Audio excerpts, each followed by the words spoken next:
During the years that we lived in Cadereyta in northern Mexico, we would travel back and forth quite a bit to the border town of Reynosa and cross the Rio Grande into McAllen, Texas. We made this trip as a family every few months to do some shopping, pick up our mail, and visit with friends, usually just for a day. We would leave the ranch in the early morning and return late that night.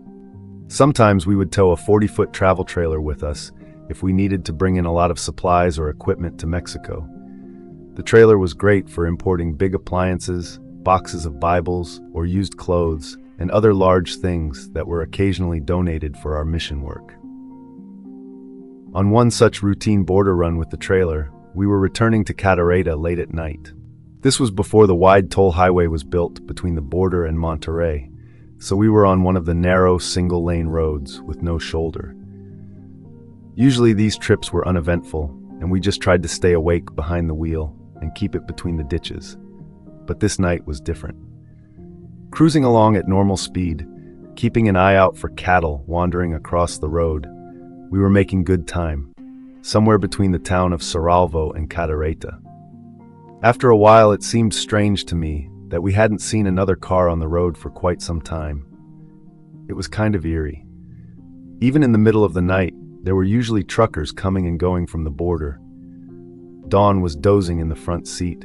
The kids were all asleep in the back. I had a very weird feeling that I couldn't explain, but I kept driving. I noticed the scrub brush and vegetation along the side of the road seemed to be getting closer to the pavement and closing in on us. Was I hallucinating? There were tumbleweeds blowing across the road. I was sleepy, but I felt like I was somehow driving into the Twilight Zone. It was a very dark, moonless night, and we were driving through the desert in the middle of nowhere, no villages or ranches or any lights visible in any direction. I saw a shooting star flash across the night sky. I half expected to see a UFO or encounter an alien creature. Weird is the only word to describe the surreal sensation I was experiencing. I had a growing uneasy feeling, but I just kept driving. It was not my imagination.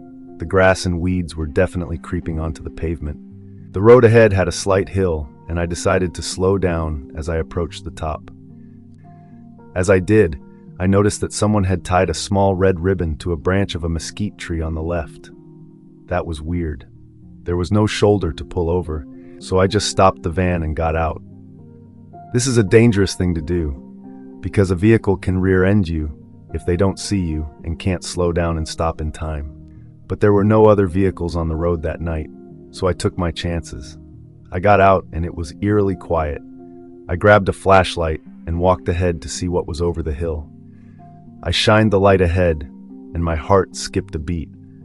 I couldn't believe my eyes. I stood in the middle of the highway at the edge of a sheer drop-off into a deep, dry riverbed, a canyon maybe 15 feet deep. The bridge was gone, washed out completely by a previous flood.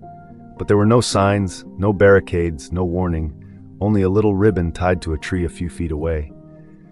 If we had just kept driving at normal speed over that slight hill, we would have crashed headlong into that riverbed and surely been seriously injured if not killed. Who knows when someone would ever have found the wreckage of the van and trailer. God was with us that night, his angels flying by our side.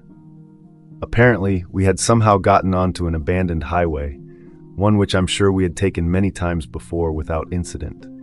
But, this being Mexico, there were no detour signs or road-closed barricades to warn us. The really fun part was driving in reverse in the dark with a big travel trailer, until we got to a place we could finally maneuver and turn around.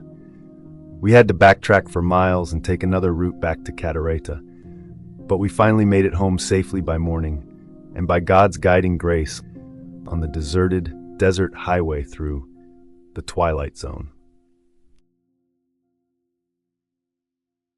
Thank you so much for listening to this true story from Memoirs of Mexico. If you enjoyed this story, or if it was a blessing to you, please feel free to like and subscribe to my channel. That would be a blessing to me. I upload a new true story every day. If you like to read, you can also order Memoirs of Mexico in paperback or ebook on Amazon.com. There's a link in the description. Thanks again for listening.